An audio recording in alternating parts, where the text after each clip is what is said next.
Well, greetings and salutations, everybody. Welcome to my YouTube channel. My name is John Campea, and this is a companion video. What are companion videos? Well, I'm awfully glad that you asked. See, every day on the John Campea Show, Monday through Friday, we take the second half of the show to take your live questions. However, we normally don't have enough time to get around to all the live questions that get sent in. And frankly, the other day, YouTube's live streaming function crapped out, and we had to cut our show like really short. And so we've gotten really backed up with your questions that you guys sent in. But I want to make sure you guys don't have to wait too long to get those questions answered. So we gather them up and we address them here on companion videos. Now, for those of you who happen to be watching this live, and we are doing this live at almost midnight on Wednesday evening, Wednesday the 21st. It's almost midnight right now.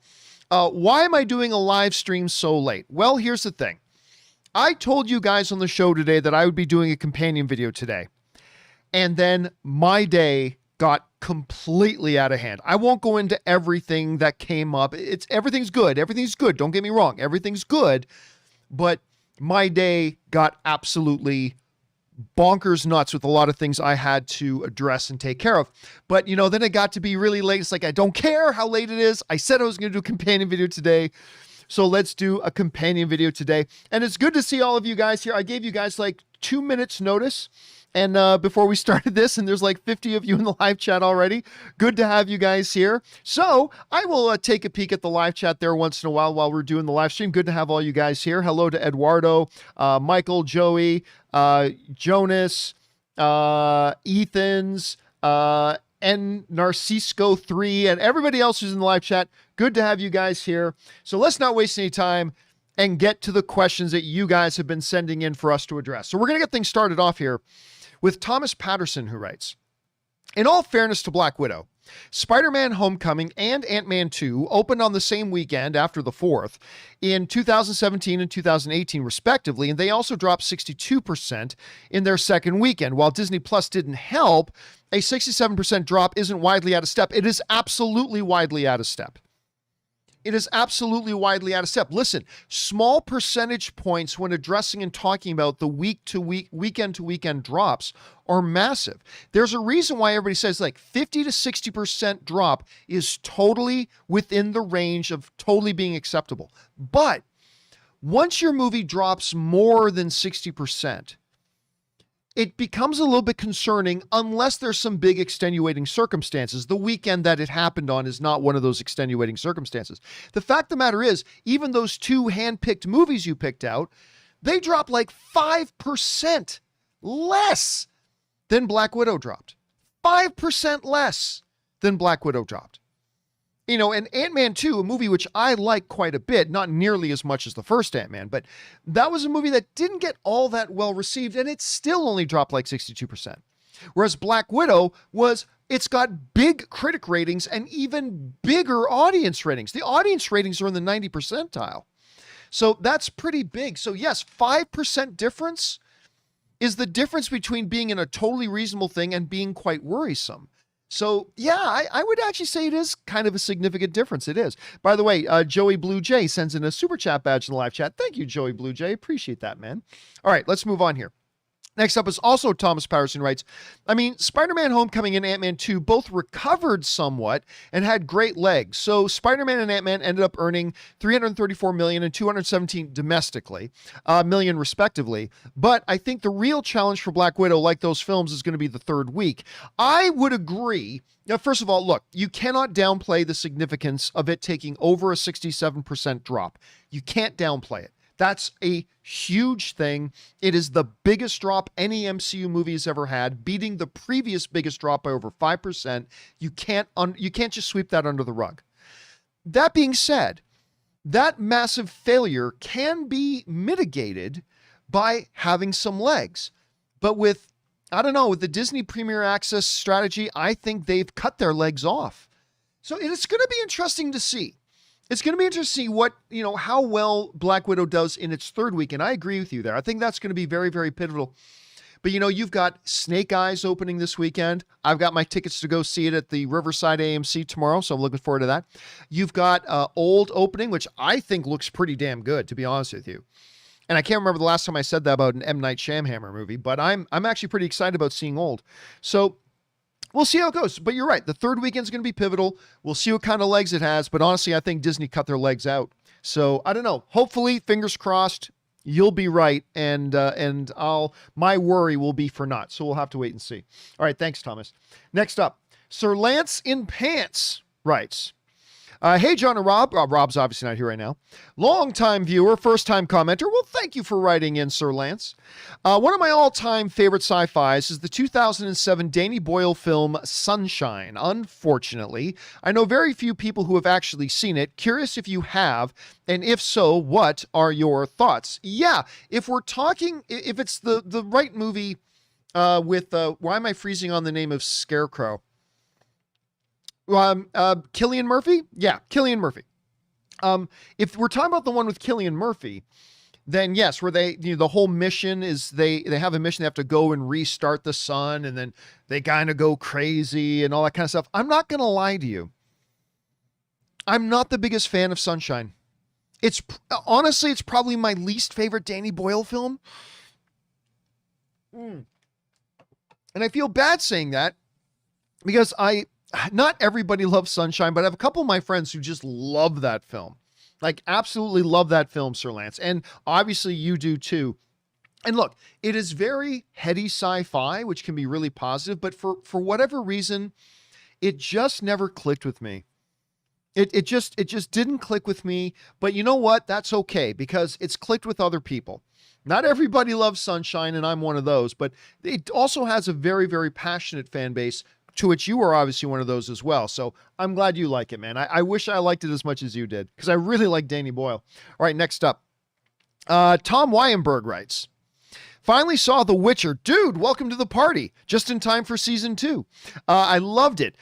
Did think exposition was either done badly or rushed in places. I got by with my knowledge of the books, but my brother got lost a lot. That said, I love the overall structure with the 3 timelines. I loved the way they did the timelines.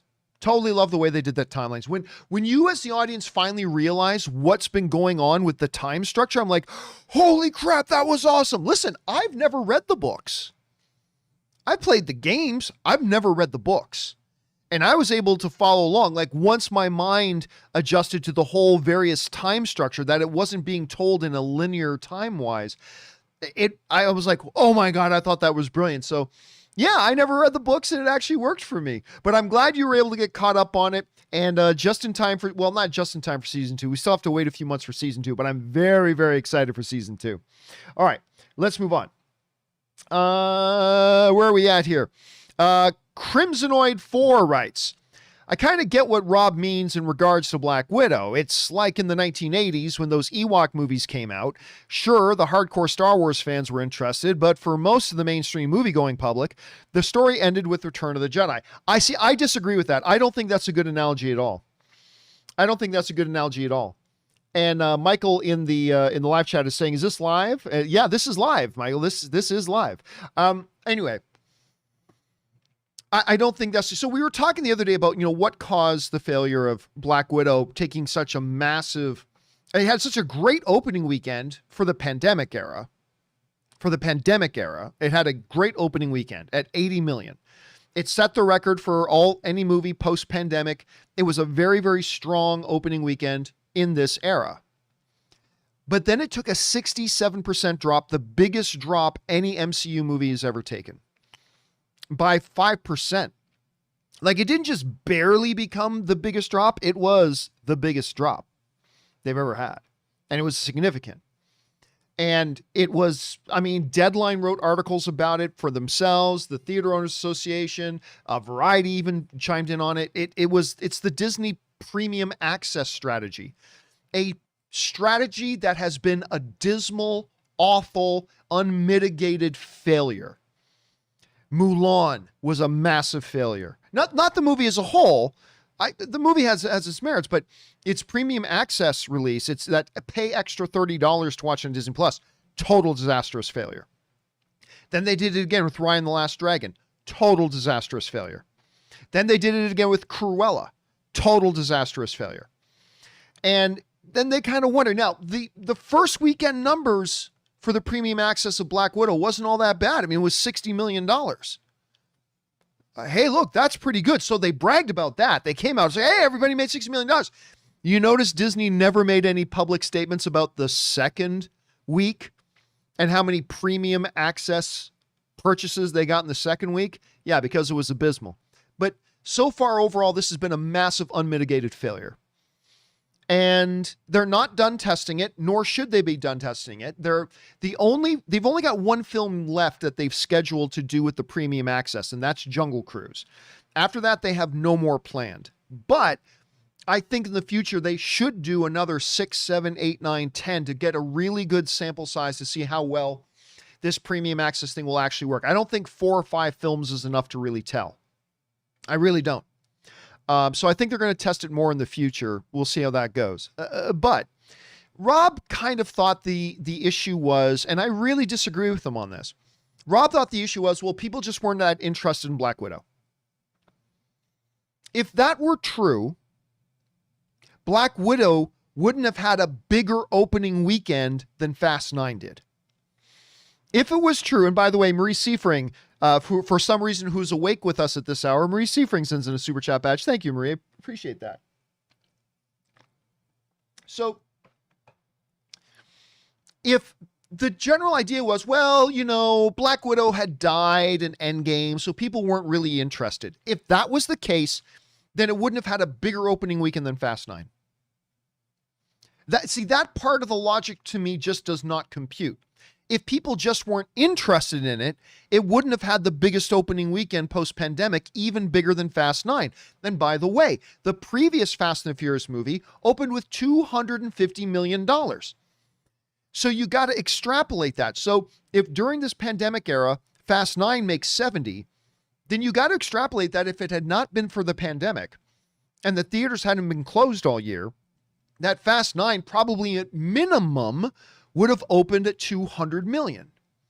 If Fast 8 opened at 250, you got to figure at minimum, this thing would have opened at that. But wait a second, let me double check that number. I'm not 100% about that. Hold a second.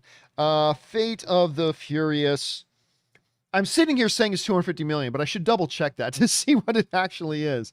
The opening weekend, sorry, you know what I had in my mind? It was 250 million budget. I'm glad I double checked this because something just went. It had $100 million opening weekend. Had $100 million opening weekend. Was Fast 8, which was, you know, not the best movie. But so extrapolate that. So you got to figure in a non-pandemic era, you're probably minimum looking at Black Widow making over $100 million opening weekend.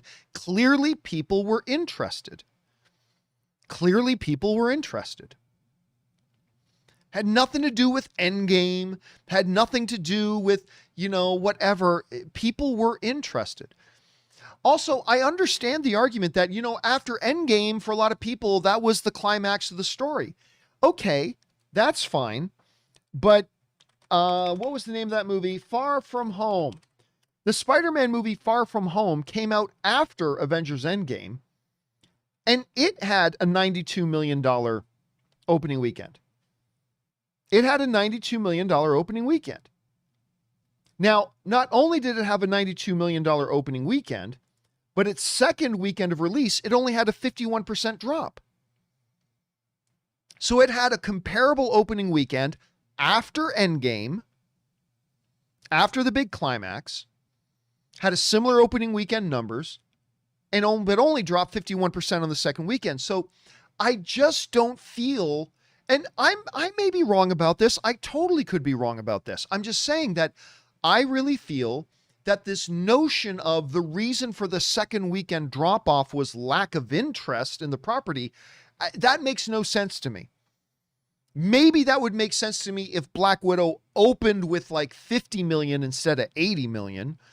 But it didn't. It opened, which kind of showed there was a lot of interest. But I don't know. Anyway, that's just kind of my take. By the way, Banana Apple sends in a super chat badge in the live chat. Thank you for that, Banana Apple. Appreciate that, man. Anyway, there's no definitive answer to this. I just look at the information and I think it makes it pretty clear as did Deadline, as did Variety, as did others, that it was Disney's disastrous, unmitigated failure of a premium access thing that really cut the legs out from under Black Widow. But maybe we'll find out that isn't the case. That's just kind of my perspective as a random speculative fan like everybody else. But that's my take on it. All right, next up. Where are we at here? We left off at the Black Widow. Now we're at William H., who writes, and a new foe is asking if this is pre-recorded. No, this isn't pre-recorded. This is actually live. I'm actually up this late. Okay, William H. writes, heard a theory that the sacred timeline is the prime timeline, but there are still other timelines. The other Kang versions don't attack because of the monster Alioth. So when Nexus events happen in the prime, they are branches that are trying to reach other timelines. I don't buy into that. That already exist. So when Loki is pushed through the portal, Kang had already programmed the location. I don't buy that either. To another timeline where he never escaped, meaning the MCU timeline. Okay, again, here's the big problem with that. The big problem I have about that notion, because remember, Loki ends up back at the TVA, right? Only when he gets there, instead of statues of the Timekeepers, there's a statue of Kang. And all of a sudden, B-15 and Mobius don't recognize him. So what a lot of people then assume is that, oh, that's an effect of an alternate timeline. Here's the problem. The TVA, oh, there's that damn remote again. The TVA does not exist within time. The TVA exists outside of time. Therefore, multiple timelines and everything wouldn't affect the TVA whatsoever. The very nature of reality had to have changed.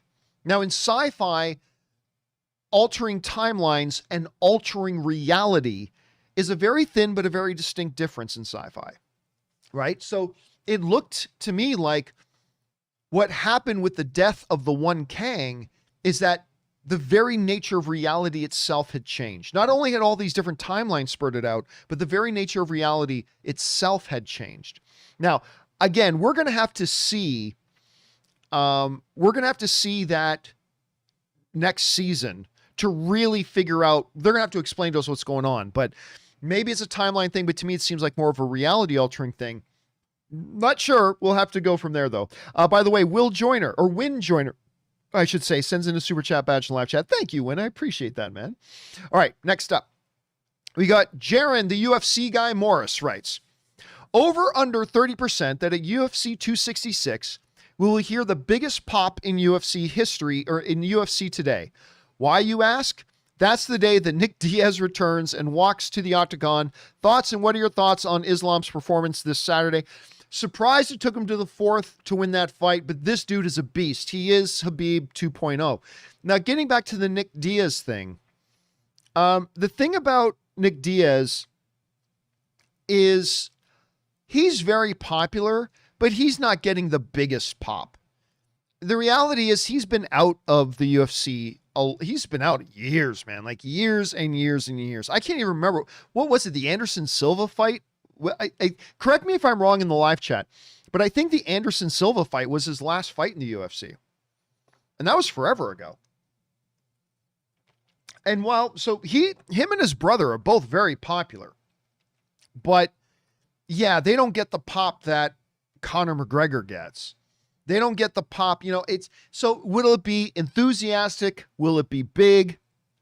Yes, but I really don't think it's going to be the biggest pop that we've had, but I'm looking forward to seeing Nick back in the ring. He's still fighting a guy who's past his prime, but still very dangerous, in Robbie Lawler. So we'll see how that goes. All right, next up, Diego writes, I went out and saw the Anthony Bourdain documentary on Friday night. I've had a number of people writing in about that who've been really liking it. On Friday night, and to my surprise, the theater was completely sold out. Loved his shows, and his death hit me particularly hard. The movie was really great, and just thought I'd share. R.I.P. Anthony Bourdain. Yeah, listen, it was surprising to me I don't know if there could have been the death of another celebrity chef, although Anthony Bourdain was so much more than that, obviously. But still, I don't know that any other celebrity chef of this era could have died that had the cultural impact that the death of Anthony Bourdain did. I know, actually, it's funny. My wife and I were just talking about this the other day because Anne and I think her dad used to like watch a lot of the Anthony Bourdain stuff. So it's pretty cool. It's really cool. And I'm glad to hear that a lot of people are watching this documentary and enjoying it. I haven't seen it yet myself, but I am very interested in watching it. Thanks for sharing that, man. All right. Anton Riley writes, here's an anniversary for you, John. Today marks the 10 years since Captain America, the first Avengers came out. 2011 doesn't even feel like 10 years, yet it is. And as a matter of fact, as of right now, so as of this recording, this moment is now 12:05 a.m. Los Angeles time. It is now July 22nd. Today, now that we're 5 minutes into it, today is the 10-year anniversary of the release of Captain America, the First Avenger. And it is amazing on two fronts. Number one, it's hard to imagine it's been 10 years. 10 years since that damn movie came out. It's unbelievable.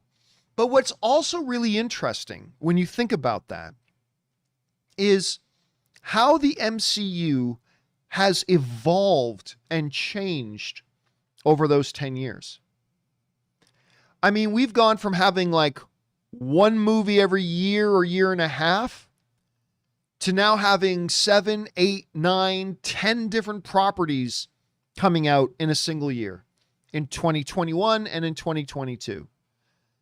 I don't know if they'll continue that into 2023 because, you know, they won't have the backlog caused by COVID, but still, look at the change there. That's massive. But it's not just a change in how many projects they make. You know, everything from the first Iron Man, the first Captain America, hell, even the first Thor, a movie about Asgardian gods.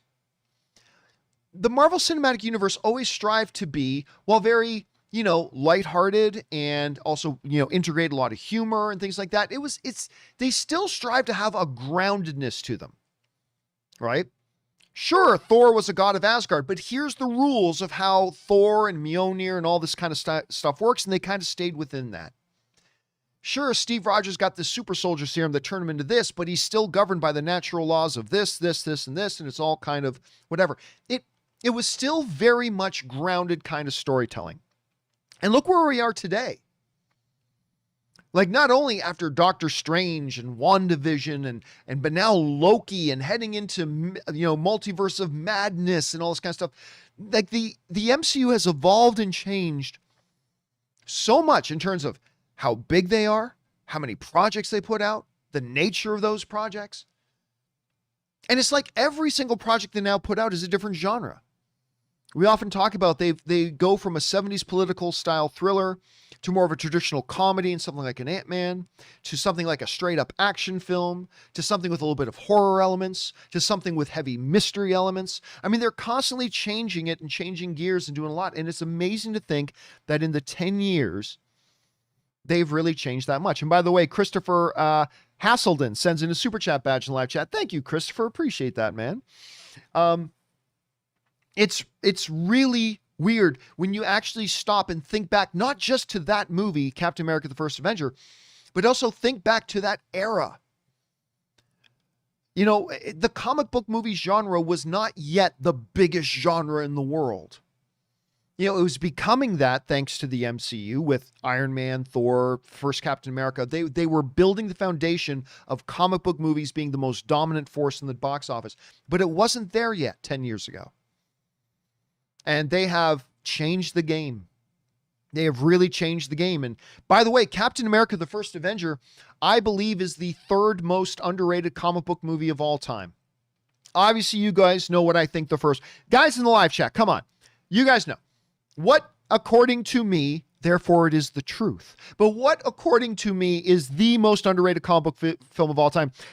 Miss Chandler Bong is the first one to get it, as did the comic doctor, Dwayne Fernandez-Rajan. You all guys got it.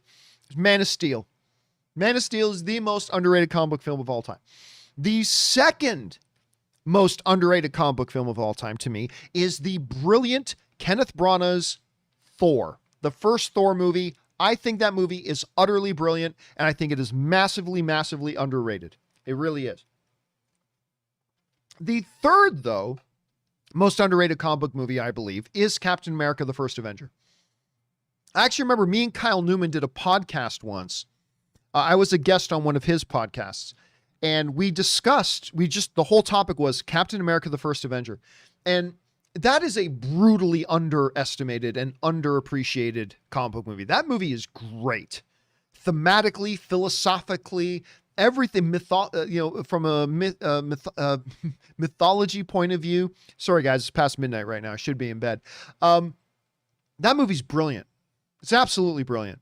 And I think it's the third most. And really, when you think about it, man, how the MCU has changed and the whole comic book genre has changed in the 10 years since that thing came out. So happy 10th anniversary to Captain America, the First Avenger, which, by the way, let me see if you guys might have seen this before. I'm not 100% sure. Let me see if I can see this, because not long before the movie opened, Captain America, actually just a couple of weeks, I think it was only a couple of weeks before the opening of Captain America, the First Avenger, I and probably many of you guys were at Comic-Con in San Diego. And at Comic-Con in San Diego, they did a very first public screening of Captain America, the First Avenger. It was the first time they were ever showing it to a public audience. And I got invited to go and be there, but they also got a hold of me and said, hey, while you're there, just so you know, we haven't told the public this yet, Chris Evans is going to be there. Do you want to interview Chris Evans at this first public screening of this new Captain America? And I said, sure, I'd love to talk to Chris Evans. So this was us in San Diego, I guess 10 years ago, maybe a week ago, maybe 1 or 2 weeks ago would have been the 10-year anniversary of, or this might have been just before Comic-Con. I can't remember the exact date. Anyway, and we got to talk about it. This is when he and I were talking about it. I told him one of my favorite movies that he ever did was The Losers. That movie's great. That's another one. If you guys haven't seen The Losers, you totally should. It's got, who's the girl again that plays Gamora? I keep forgetting. Who's the girl that plays Gamora? Come on, you guys. In the live chat. Zoe Saldana. Thank you. Ash Banka is the first person to put in. Zoe Saldana. It's got the comedian and the guy who played Negan in The Walking Dead, and he was John Winchester in thing, and I keep forgetting. He's got 3 names. What's that guy's name? I always forget. Even though he played John Winchester in Supernatural, Jeffrey Dean Morgan, Matt Linton was the first one to throw that in. So it had Chris Evans, had Zoe Saldana, had Jeffrey Dean Morgan, had Heimdall. Heimdall was in it. And I'll just see if you guys know who played Heimdall. Idris Elba, thank you, Professor Wood. Idris Elba was, not Elba. Idris Elba was the guy who played, was in that as well. I'm trying to remember who else. Anyway, it's called The Losers. A lot of fun. Great movie. If you haven't seen it, you should go and check that out. Okay, anyway, that's that. So, happy 10th anniversary to Captain America, the First Avenger. Okay, let's move on here. Next up, and by the way, we've had some Super Chat badges come in here from Gabriel Venegas, who sends in a Super Chat badge. Thank you, Gabriel. Appreciate that. Peter Cunnington sends in a Super Chat badge. And Louis sends in a Super Chat badge as well. Thank you, guys. Appreciate that very much. All right, let's now move on to the next one. Next one comes to us from Carnell B, who writes, one of two. Loki theories. Loki and Sylvie aren't variants. I don't know if I buy that already. Anyway, that's just another lie from Kang via the Timekeepers. If Kang plotted their path, then everything happened as it should have up to the threshold. Timekeepers. If Kang was the figurehead of the TVA, agents would be suspicious after the first of many Kang variants that would be pruned, especially since they're supposed to exist outside of the timeline. Creating the Timekeepers was a necessity. Yeah, I don't know, Colonel. I don't know that I buy into either of those. I don't know if I buy into either of those. I mean, first of all, no, I think absolutely everything that Morbius showed, all these variants of Loki and stuff like that. Listen, they're all variants. They're all variants. And so this Loki was definitely a variant. If Sylvie is indeed a Loki and Loki is a Loki, then they got to be variants. I mean, there's just no way around that. Like, you can't have one. Christopher is saying, I can rarely catch you live, John Campea. This is really fun. I know, because of the time difference around the world, not everybody can always watch the John Campea Show live. So doing one this late, some people get to watch it live for the first time in a while. Anyway, so yeah, I mean, you can't even begin to suggest that Loki and Sylvie aren't variants if they are both Loki. If they're both Lokis, then they both absolutely have to be. So I don't know. Listen, there are absolutely 100.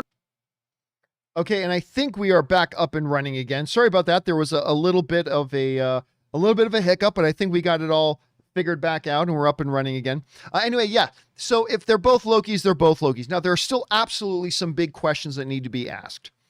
There are still some absolute big questions that need to be addressed about certain details regarding, time and Kang and his role and everything and Loki's role. Absolutely, there's still questions, but just starting off from the premise that Loki and Sylvie themselves weren't actually variants, I think just the nature of them existing there kind of undermines that. But again, there are many questions to be answered, so we'll see where they go with that. All right, thanks for that, Cornell. Next up, Caleb writes, if you were to play the OG Star Wars trilogy with score and effects but no dialogue, what percent of the lines could you recite from heart, no lip reading? Over under 60%. How about you, Rob? Rob's obviously not here. Thanks, and bring on the filthy. Look, honestly, without exaggeration, I'm not going to say 100% because I'm sure I'll miss a word here or there or something like that, but it's not an exaggeration to say well over 95%. Well over 95%. There's a reason why I am the greatest Star Wars trivia player in the history of Christians movie trivia. There's a reason I beat Sam Witwer not once, but twice. But in all seriousness, it's just that I'm a loser. I'm a total loser geek. I would again, I'm not going to sit here and say 100%, but yeah, probably pretty easily I could do 95%. I think 95% is probably a safe bet. But that's just kind of my thing on that. All right. Thanks for asking, Caleb. And by the way, Sam Witwer is a beast. Next up, where do we go? Oh, we are at Kelly. And Kelly writes, hello, John, Aaron, and Rob. Question of the day. John and everyone, I live in Kentucky. AMC theaters being one of them. The locations of the AMC building is in dire need of remodeling, parking lot, etc. Why are they not maintaining that location? Kelly, all due respect, how the fuck should I know? I have no idea. Look, but the reality, there's a lot of different things that go into that. Number one, AMC may not own the building. Now, not a lot of people realize this, but the vast majority of AMC theaters, AMC doesn't actually own those buildings. For the vast majority of them, AMC leases those buildings and has rentals on them, but they don't own the buildings or the property that they're on.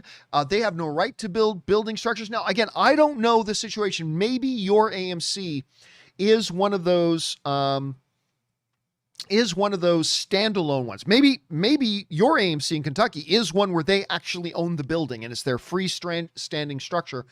That's possible. If that's the case, then it could just be maybe that AMC doesn't do enough business to justify them putting a lot of money into renovating it, or there could be a lot of other reasons. But again, without knowing the theater itself, because I don't live in Kentucky, without knowing the theater itself, it's really difficult for me to say why it's not. My best guess is, though, is because like the majority of AMC theaters, they are in a building that they don't actually own, and they lease it, and they don't own the property around it. That's my best guess. Maybe I would have a different answer if I actually knew the theater that you were referencing. But I would say this, Kelly, go to the theater, talk to the manager. If you ask to speak to one of the managers, assistant managers, say, hey, listen, I'm a patron here. I love coming to this theater, but you know, I'm just wondering, as a customer of yours, why don't we see the upgrades and renovations being done here that are happening in other AMC theaters? Can you give me some information about that? And I'm sure they'd probably be happy to give you an answer. Anyway, I hope you find that helpful, Kelly. All right, next up, Caleb writes, did you see the teaser sizzle for Kurt Warner posted on his Instagram for the biopic starring Zach Levi and Anna Paquin? If so, totally check it out. He's my favorite athlete. His story was made for Hollywood, and it looks like they're doing it justice. I have not. I am interested in this movie, though. I'm not going to lie to you. I'm interested in this movie. For those of you who don't know, Kurt Warner he's got an incredible story. He ended up being the quarterback of the Rams. Later went on, I believe he went on to be, he finished his career with the Cardinals, I believe, as a quarterback of the Cardinals. But he was a guy who was in his 30s bagging groceries, if I remember correctly, and then got a call up to try out for the Rams, became their starting quarterback, and lit the NFL on fire. And actually, the Rams team under him became known as the greatest show on turf. They were a dynamic, fantastic offense, and they went on to win a Super Bowl, and it's an incredible story. And Zach Levi is starring in a film about it. Anna Paquin, who was Rogue in the X-Men movies, and she was in True Blood. She's in there as well. So, no, I have not seen this little sizzle, but I'm interested in the project. I am. I'm going to be curious to see how that turns out. All right, next up. Caleb writes, also, thoughts on Darabont / this CAA, Creative Artists Agency, settling their lawsuit with AMC for $200 million over Walking Dead profits. So happy to see creators getting what they deserve and hope studios learn lessons. Thanks. Well, look, you guys know me. I'm not afraid to say the unpopular thing. I'm not afraid to say the unpopular thing. I'm going to say the unpopular thing. Most of the time, I don't think creators deserve, if a movie makes $1 billion, the creators should get 800 million of it. Like, I don't believe that. And this has always been my position right from the earliest days. I remember an article I wrote on this on the movie blog in the earliest days of me doing the movie blog. And it got a lot of backlash on it, but I still believe it's true. Even though a lot of people disagree, and that's fine. We're all here to agree and disagree sometimes. But to me, the people who pay for something are the ones who deserve to reap the rewards. Sorry, that's how I feel about it. I feel about that the way I feel about most things. If you're the ones who pay for it, you're the ones who deserve to reap the vast, vast, vast majority of the rewards. And that's why, like when I was with AMC and later when I was with Complex and Collider, I never begrudged Complex or Collider, even though I'm the one who created Movie Talk.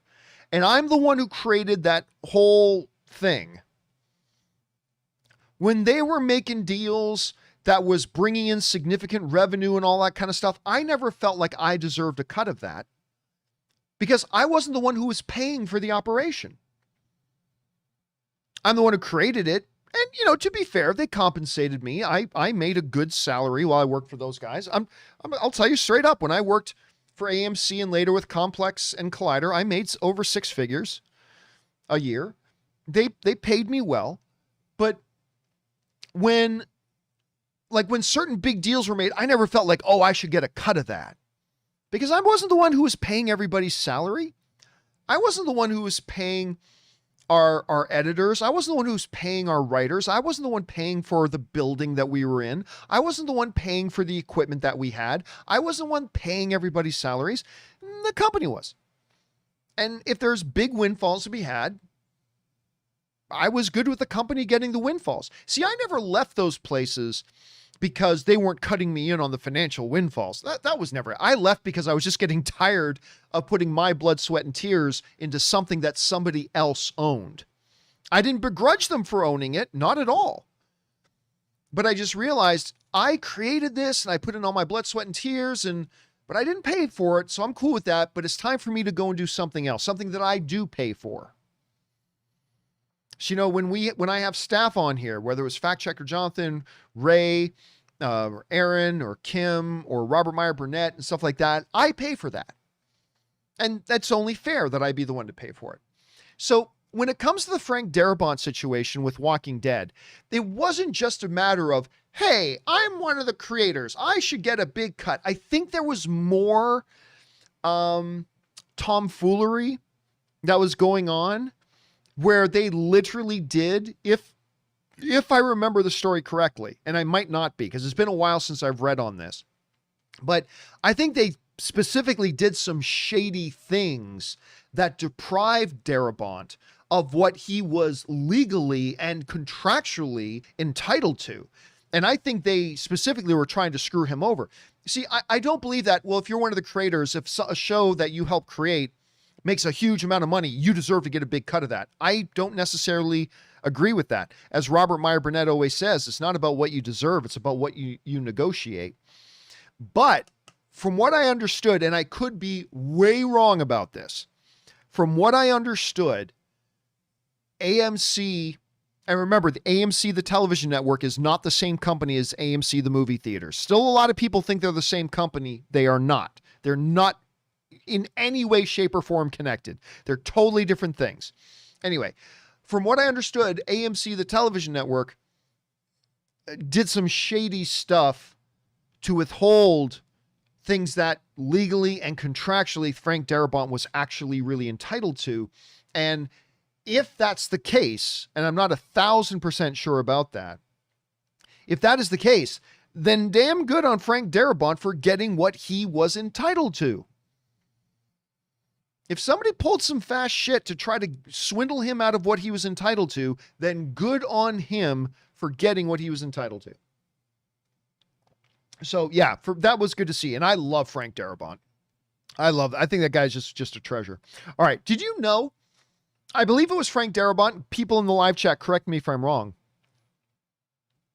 Frank Darabont was the first guy to write a script for Indiana Jones 4. Now, I've never read that script, but apparently he wrote a script for Indiana Jones 4. Steven Spielberg liked it. Harrison Ford liked it, but George Lucas didn't like it. And the agreement apparently was all three of them had to be on board. And so Lucas got his own story written, and we ended up with Indiana Jones and the Kingdom of the Crystal Skull. Please don't tell me how you really think George Lucas should come back to run Star Wars again. I don't want to hear it. And I worship at the altar of George Lucas. I absolutely worship at the altar of George Lucas. I'm just saying. But yeah, man, Frank Darabont, Shawshank Redemption. I mean, come on. That dude's a treasure. That dude's an absolute treasure. Okay. Where are we at now? Next up, we go on to, I think that was Caleb. Yeah. We're at Dan S. who writes, Season 2 of The Wheel of Time is now filming. Amazon recently announced a Prime Video panel for July 23rd at Comic-Con, or at least their virtual Comic-Con, where showrunner Rafe Judkins will speak. We may finally see a trailer then. I'm super hyped for this series, as the books are all-time greats.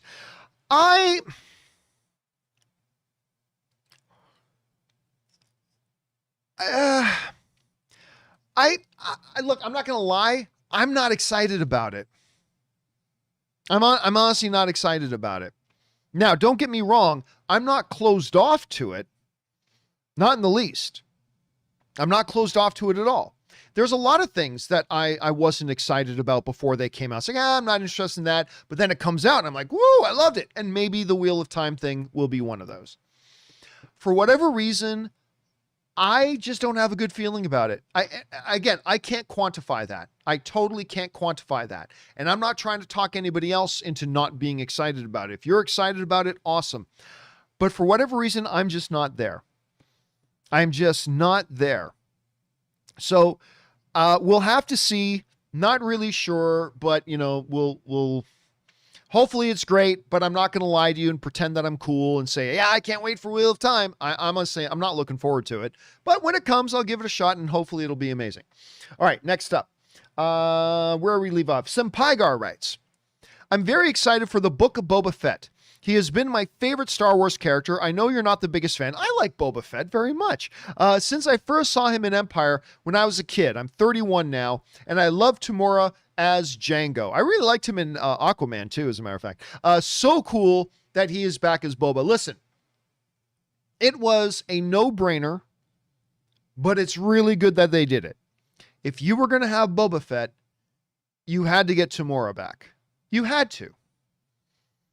He's a clone, after all. A specifically designed clone, nonetheless, but that's what he needs to look like. And he was great in The Mandalorian. He was absolutely great in The Mandalorian. And when they did that end credit scene with the Book of Boba Fett coming, that was great. That when he goes into to Jabba's throne room and he kills Bib Fortuna and it says coming, the Book of Boba Fett, I was as excited as anybody else. I really was. And I'm really, really glad that he's back there as well. And by the way, Alex's Movie Corner sends in a super chat badge in the live chat. Thank you, Alex. Appreciate that, man, very much. All right, let's move on here. Next up, we've got Daniel James Cole, who writes, hello, John and crew. Unfortunately, it's just me right now. I want to say thanks for your genuine honesty in all the content. During one of the last Loki discussions, you mentioned something about if Loki would travel back to the 80s and join the band Bon Jovi. I don't remember that. You're probably right. I just don't remember it. Call me crazy. I've been called worse. Look at the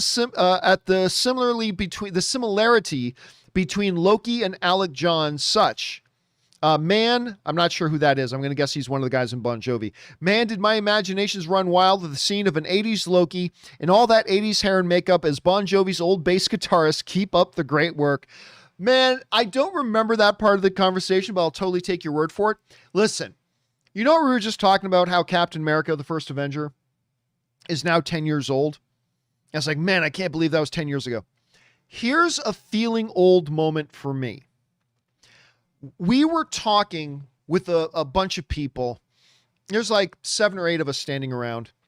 And in that circle was like this 19-year-old girl. 19. She's an adult. She's an adult. Not a preschooler, not a child. She's an adult. And I cannot remember.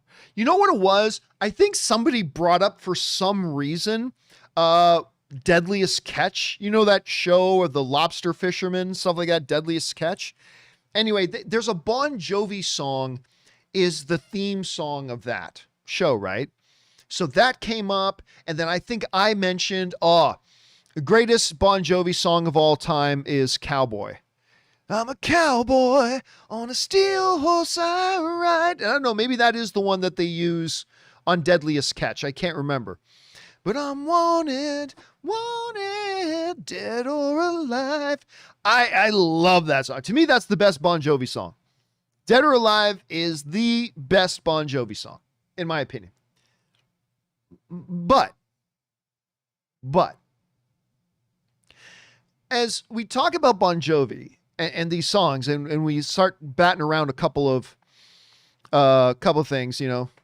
And he used to work on the docks.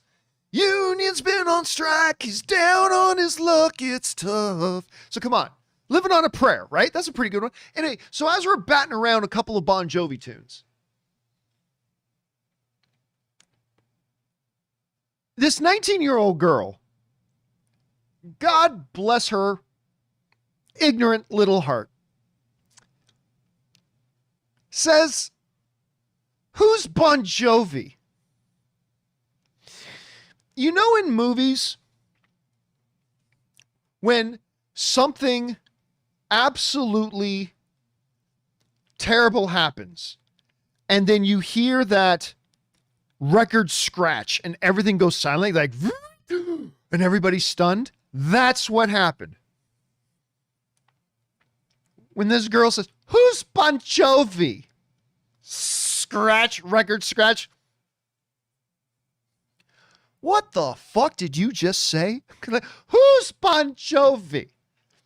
Never heard of any of the songs that we were just humming out and all that kind of stuff.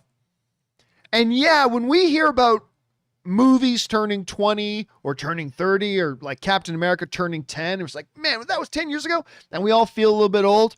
Oh my God. You have no idea what that really feels like until you hear a 19-year-old girl say, who's Bon Jovi? Yeah, that one made me feel a little bit old. That one made, I'm not gonna lie to you, that one made me feel a little bit old. Anyway, let's keep going here, shall we?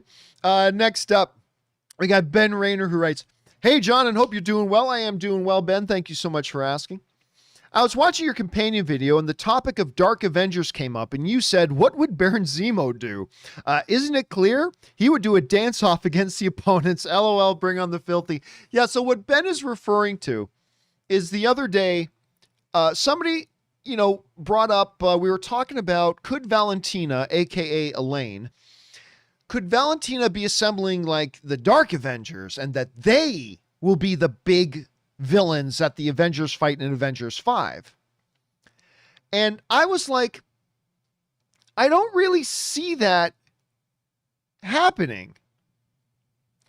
I don't really see that happening because that's not a challenge for the Avengers. You're going to go from like Loki with a Thanos supplied army invading the Earth to Ultron to Thanos to Walmart Captain America and Yelena and Baron Zemo? What could these guys possibly do against Thor? What could these guys possibly do against the Hulk? What could these guys possibly do against Doctor Strange? What could these guys possibly hope to do against Captain Marvel? What could these guys possibly hope to do? Like, you see what I'm saying? They say, well, I mean, what if, I don't know, like, what if Red Hulk joins them? Well, I don't think Red Hulk is joining, but even then, that is a joke C-list bench team. That is a joke C-list bench team. I mean, obviously a little bit more than that, but you don't go from Loki with an entire army, alien invasion army, to Ultron, to Thanos, to Baron Zemo, Walmart Captain America, and Black Widow's little sister. And I don't know, maybe that's exactly what they're going to do. Maybe that's exactly what they're going to do. But I just can't see it. I just can't see it. But we'll see where they go with it. All right. We only got a couple of minutes left here, guys. I promised myself I would only go an hour tonight. All right. Thanos writes, I recently asked you what you thought about Feige versus the Russo brothers' credit for their films. Since the screenwriters were the same on all 4 Russo MCU films, who do you give more credit to, the directing duo or the writing duo? Yeah, I again just say Feige. Look, so yeah, somebody asked, it was probably Thanos wrote in and asked, who do I think deserves more credit for? And by the way, S-Beam sends in a super chat badge in live chat. Thank you, S-Beam. Appreciate that, man. Wrote in and asked, when you look at Captain America, Winter Soldier, Civil War, Infinity War, Endgame, who gets more credit, Kevin Feige or the Russo brothers? Now look, I love the Russo brothers. You guys know the Russo brothers, have come to my studio on several occasions. They've been completely generous with their time. You know, when I had a specific event going on, they sent me a personalized video message. Whenever I've run into them at premieres, they've always been very generous with the time to come over and talk and stuff like that. They are terrific. I love the Russo brothers. But if I'm going to try to be as objective as I can, the reality is that I was never a big fan of what the Russos did before they worked with Kevin Feige. I mean, I really hate You, Me, and Dupree. A lot of people forget they did You, Me, and Dupree. But anyway, there's that. And to be frank, I have not really liked what they have done since. The one they did with Chadwick Boseman in I think it was called 21 Bridges. I thought that was a poor movie. I thought Extraction, the one that their production company was in charge of, they are the senior producers on it. They were in charge of that movie. The one they did with Chris Hemsworth had some terrific action scenes in it, but I honestly, I thought that was a pretty poor movie.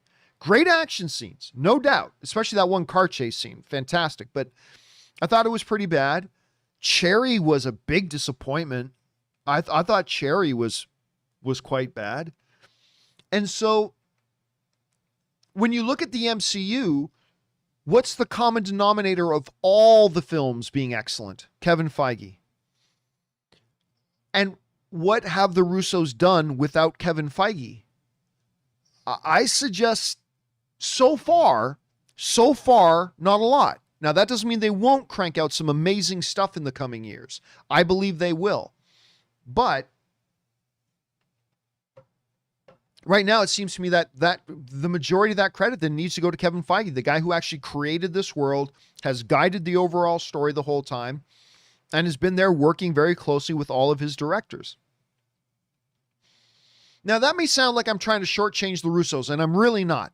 I'm really not trying to shortchange the Russos or what a great job they absolutely did on those 4 films. I mean, Winter Soldier, so great. Anyway.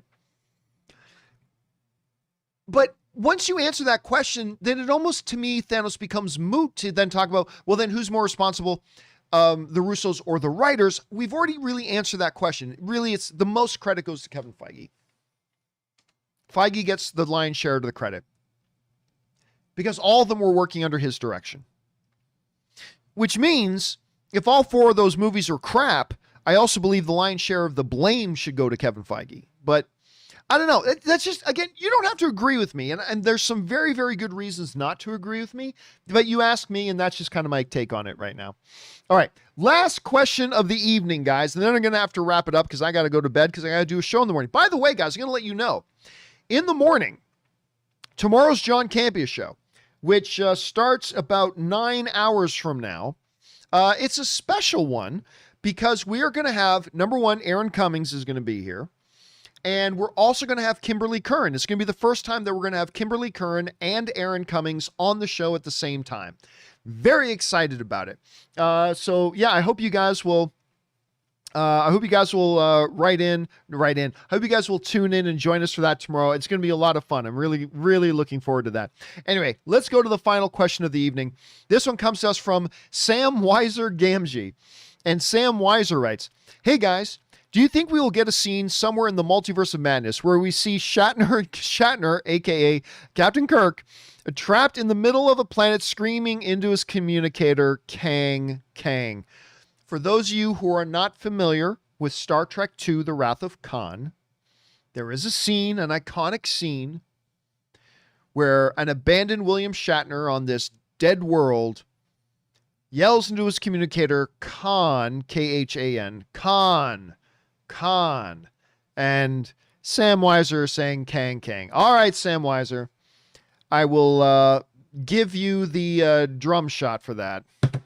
There you go. I'll give you the drum shot for that. Anyway, guys, that will do it for this installment of the companion videos. thank you guys so much for being up. We did this one live late at night, had over 400 of you guys joining us, even though I gave you like 2 minutes notice before we launched it. Thank you guys for being here and being a part of this. A special thank you to all you guys who sent in the live comments and questions. Number one, because you give us great fun things to talk about. But number two, you support this channel as you do it, and all of us involved with the John Campea Show. Thank you guys so very, very much for your support. Now, of course, there are more questions to come from Wakandan Forever, Wes Grant, Linus Knight, and more and more and more. We're going to pick those up on the live questions part of the show tomorrow. So if you sent in one of these questions, you haven't seen it addressed yet, like I said, we did fall behind because that one day that YouTube went out on us and we just couldn't even do any of them that day. So we have fallen a bit behind. But if you haven't heard yours get asked yet, tune in tomorrow. Hopefully we'll get around to it then. All right, guys, that will do it for me. Thanks a lot for being here, my friends. My name's John Campea, and until tomorrow, we're not even tomorrow anymore. Now it's just 9 hours from now. Bye-bye.